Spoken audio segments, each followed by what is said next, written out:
Horas dan selamat pagi bagi kita semua. Bapak Ibu yang terkasih, sebelum kita mendengarkan firman Tuhan, marilah kita berdoa. Kasih karunia dan damai sejahtera dari Allah Bapa dan dari anaknya Tuhan Yesus Kristus menyertai kamu sekalian. Amin. Firman Tuhan yang menjadi renungan bagi kita di hari Rabu tanggal 9 Juni 2021 diambil dari kitab Roma pasal 2 ayatnya yang pertama. Karena itu hai manusia, siapapun juga engkau yang menghakimi orang lain, engkau sendiri tidak bebas dari salah. Sebab dalam menghakimi orang lain, engkau menghakimi dirimu sendiri. Karena engkau yang menghakimi orang lain melakukan hal-hal yang sama. Demikianlah firman Tuhan. Bapak Ibu yang terkasih, Paulus hendak melakukan kritik terhadap orang Yahudi pada saat itu, yang merasa dirinya superior, yang merasa dirinya lebih hebat daripada bangsa lainnya, karena mereka telah menerima Taurat Tuhan dan di dalam perjanjian dengan Allah melalui sunat. Sehingga mereka yang mengenal dan hidup di dalam hukum Taurat, mereka mendapatkan yang lebih dibandingkan orang-orang di luar Yahudi. Tetapi Paulus hendak mengkritik bahwa kehidupan orang-orang Yahudi yang mengenal Taurat dan menghakimi orang yang tidak mengenal Taurat, justru mereka juga telah menghakimi dirinya sendiri.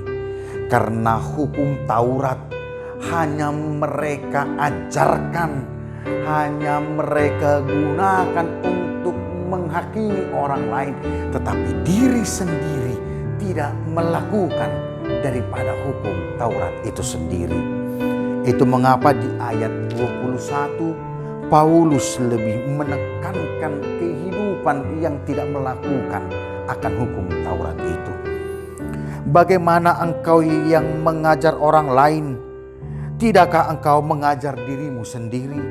Engkau yang mengajar jangan mencuri, mengapa engkau sendiri mencuri? Engkau yang berkata jangan berzina, mengapa engkau sendiri berzina? Engkau yang jijik akan segala berhala, mengapa engkau sendiri merampok rumah berhala? Dan inilah yang sering terjadi juga dalam kehidupan kita. Ketika ada seorang anak yang mendapatkan nilai yang kurang baik, seringkali orang mengatakan dan memvonis, mengapa engkau dapat nilai yang buruk? Karena engkau tidak belajar, engkau malas. Tanpa kita mengetahui kebenarannya, bahwa ia juga telah mempersiapkan dirinya dengan maksimal, tetapi tanpa melihat kebenaran yang terjadi sesungguhnya, kita dengan mudah menghakimi orang lain. Dan ini juga terjadi ketika di dalam pelayanan. Ada yang bekerja sebagai seorang PSK, dan ketika ia menerima karya roh akan yang menginsafkan kesalahannya, dan ia berbalik untuk mau hidup sesuai dengan kehendak Tuhan. Ketika masuk ke dalam gereja, banyak mata yang dengan sinis memandang dia, melihat dari bawah sampai atas berulang-ulang kali. Dan tidak jarang ada yang mencibir dan berkata, aku mengenal dia. Untuk apa dia datang ke gereja ini? Dia adalah perempuan yang tidak baik-baik. Ketika itu kita lakukan kepada orang, ketika penghakiman kita berikan kepada orang, justru penghakiman itu adalah menghakimi diri kita. Karena kita tidak terlepas dari perbuatan kesalahan, dari perbuatan dosa juga. Karena kita manusia yang terbatas, karena hanya di dalam Kristuslah kita telah dilayakkan. Dan Kristus juga telah mengatakan di dalam Matius pasal 7 ayat yang kedua, apa yang engkau hakimi kepada orang lain akan juga dikenakan kepadamu. Dan ukuran yang engkau pakai akan juga dikenakan terhadapmu? Mengapa orang melihat balok di mata orang lain, tetapi selumbar di matanya ia tidak dapat melihat? Dan inilah yang sering terjadi. Maka itu kita yang telah menerima Roh, kita hidup di dalam pimpinannya, maka kita akan mengesampingkan hidup yang menghakimi orang lain, hidup yang memvonis orang lain, karena kita sendiri juga tidak luput dari kesalahan. Dan ketika kita menghakimi, justru kita sedang menghakimi diri kita sendiri. Maka itu ada juga yang mengatakan, ketika kita menunjuk kepada orang akan penghakiman, ada juga lebih dari satu jari yang menunjuk kepada diri kita sendiri. Mari kita tidak hidup lagi untuk menghakimi orang lain. Tetapi bukan berarti ketika ada yang melakukan kesalahan atau pelanggaran atas hukum Tuhan, kita menjadi diam. Tetapi kita mengingatkan dia, kita mendoakan dia agar menerima Roh Kudus, dan biarkan Roh Kudus bekerja di dalam kehidupannya yang akan merubah dia untuk menerima kebenaran itu sendiri, menerima firman itu sendiri yang akan memimpin di dalam kehidupannya. Maka ketika ada orang yang melakukan pelanggaran, kita ingatkan dia dengan lemah lembut. Kita ingatkan dia di dalam kasih, sehingga tidak mengesampingkan, tidak merendahkan, bahkan memvonis atas hal yang belum tentu benar sebagaimana yang kita anggap dan memakai ukuran kita. Tetapi kita mengajarkan untuk menerima Roh Kudus agar mereka juga menerima keselamatan daripada karya Roh itu sendiri di dalam Kristus.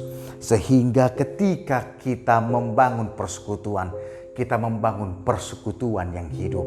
Ketika kita bersosial dengan masyarakat di sekitar kita, kita membangun masyarakat yang bertumbuh di dalam kehidupan akan Tuhan. Sehingga sesuai dengan visi HKBP, hidup kita menjadi berkat bagi orang lain. Hidup kita menjadi berkat bagi dunia, karena Allah melayakkan kita dan menganugerahkan daripada Kristus yang mengaruniakan Roh-Nya untuk kita senantiasa hidup sesuai dengan kehendak Tuhan, melakukan kasih, sehingga Allah dimuliakan melalui hidup kita. Selamat berproses untuk menjadi manusia yang tidak menghakimi, tetapi mewartakan kasih terhadap sesama. Tuhan menguatkan dan memberkati kita. Amin. Kita berdoa. Kami mengucap syukur Bapa, karena Engkau mengajarkan kepada kami agar kami tidak menjadi manusia yang merasa superior, tidak menjadi manusia yang merasa diri kami adalah paling benar, tetapi kami menyadari kami juga manusia yang tidak luput dari kesalahan dan dosa, sehingga kami tidak lagi melakukan penghakiman dan vonis terhadap sesama kami, karena sesungguhnya kami melakukan penghakiman atas diri kami sendiri. Tetapi melalui Roh Kudus-Mu yang mengajarkan kepada kami agar kami hidup sesuai kehendak Tuhan. Dan ketika ada sesama kami yang melakukan pelanggaran, kami tidak menghakimi, memvonis mereka, terlebih ketika kami tidak mengetahui fakta yang sesungguhnya. Tetapi kami mendoakan dan mengingatkan mereka atas kesalahannya. Dan biarlah mereka menerima juga Roh-Mu yang akan mengajarkan akan kebenaran Kristus dan menginsafkan mereka daripada dosa. Sehingga kehadiran kami, kehadiran yang memberikan berkat Tuhan kepada sesama, kehadiran kami adalah kehadiran Kristus yang membangun persekutuan di dalam kehidupan akan roh-Mu. Terpujilah Engkau Bapa, biarlah Roh Kudus-Mu menuntun kami untuk hidup sesuai dengan kehendak Tuhan. Di dalam nama anak-Mu, Tuhan Yesus Kristus, kami berdoa dan mengucap syukur. Amin.